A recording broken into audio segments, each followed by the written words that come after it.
Properties of real numbers. First, before we look at the properties, we want to look at some different subsets of the real numbers.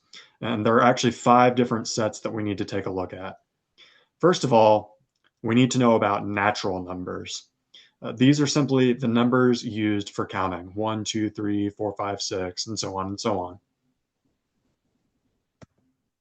The whole numbers are just the natural numbers plus 0 included in the set. Integers are whole numbers plus negative natural numbers. So it goes -1, -2, -3, all the way down to negative infinity. And it also goes 0, 1, 2, 3, all the way up to positive infinity. The rational numbers are fractions, m over n, where m and n are integers, and n does not equal 0. We can't divide by 0, so the rational numbers are simply fractions. Irrational numbers are numbers that are not rational, non-repeating, and non-terminating. So those are numbers like pi and the square root of 2. They can't be written as a fraction, m over n. So these are the 5 different subsets of the real numbers. So when we work on our algebra problems, we're going to be seeing these types of numbers pop up everywhere. Let's look at some definitions.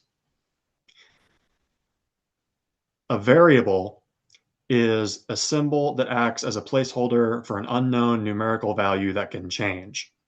So in these examples here, x is a variable, and so are y and x here, as well as w. So we're going to be working a lot with variables. And we're also going to be working a lot with constants. A constant is simply a fixed value that does not change. So in these examples here, 2, 3, 7, and 12 are constants. Okay, so we've got variables and constants. When we put those together in an algebraic expression, that's also something we want to define. An algebraic expression is a collection of variables and constants joined together by addition, subtraction, multiplication, or division. So these are all examples of algebraic expressions. And in algebra, one of our main tasks is simplifying. We're going to be doing a lot of simplifying in order to solve our equations. It's a lot easier to work with simple expressions than it is to work with complicated ones. So let's look at the properties of real numbers.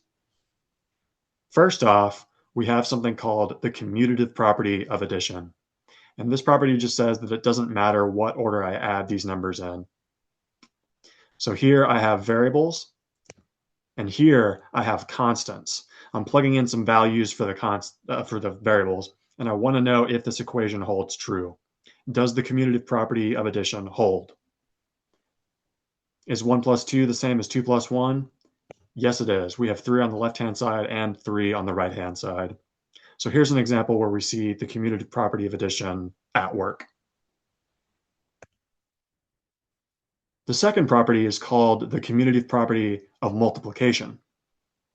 This property just says that it doesn't matter what order we multiply in. AB is the same as BA. Is 2 times 4 the same as 4 times 2? Yes, it is, because we have 8 on the left-hand side and 8 on the right-hand side. The third property is called the associative property of addition. So this says that x plus y plus z is the same as x plus y plus z. Let's plug in some numbers and see if this is right. 5 plus 2 plus 1 equals 5 plus 2 plus 1. That's what we want to check. In the parentheses on the left-hand side, I have 3. And in the parentheses on the right-hand side, I have 7. So is 5 plus 3 the same as 7 plus 1? Yes, it is. 8 indeed equals 8. The fourth property is called the associative property of multiplication. So this says we can group together BC multiply those, and then multiply by a, that is the same thing as multiplying a by b and multiplying that by c. Let's try this out. 5 times negative 2 times 4 equals 5 times negative 2 times 4. In the parentheses on the left-hand side, we have negative 8. And in the parentheses on the right-hand side, we have negative 10. So 5 times negative 8, that's negative 40. And on the right, negative 10 times 4, that's negative 40.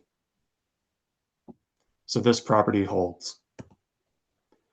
Next is one of my personal favorite properties of the real numbers. It's called the distributive property. So here we have x times the sum y plus z. That is the same thing as taking the product xy and adding it to the product xz. So here's what the distributive property says. I'd like to test this on some constants. On the left, we have 2 times 1 plus 3. In parentheses, that becomes 4. So we have 2 times 4 equals 2 plus 6. On the left-hand side, we have 8. And on the right-hand side, we have 8. So this property checks out. The sixth property is called the identity property of addition. Now, this might seem pretty obvious, but this is a property that the real numbers have. There's some special number that when you add a to that, you'll get back what you started with. You'll get a. So 5 plus 0 does indeed equal 5. Next, we have the identity property of multiplication.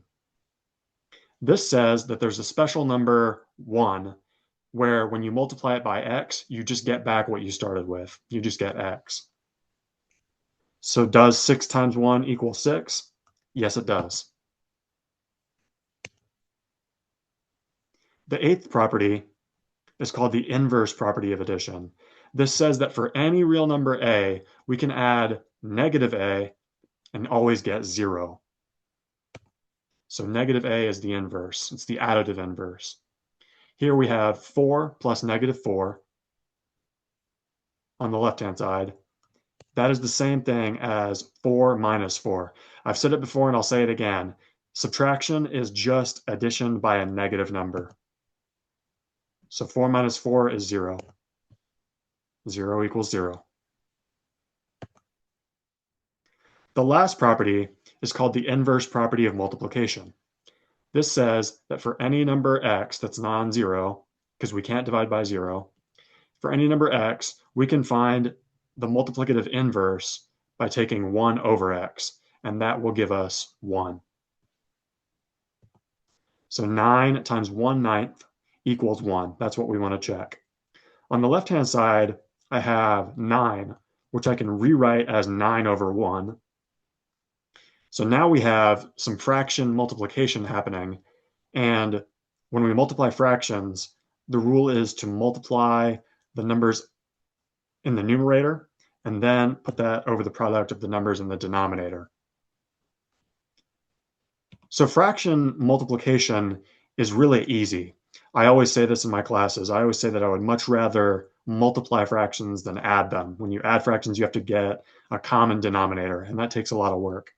But here, the rule is simple. We just simply multiply the numerators and we multiply the denominators. So up top we have 9. On the bottom we have 9. 9 over 9 is equal to 1. Anything divided by itself is just 1.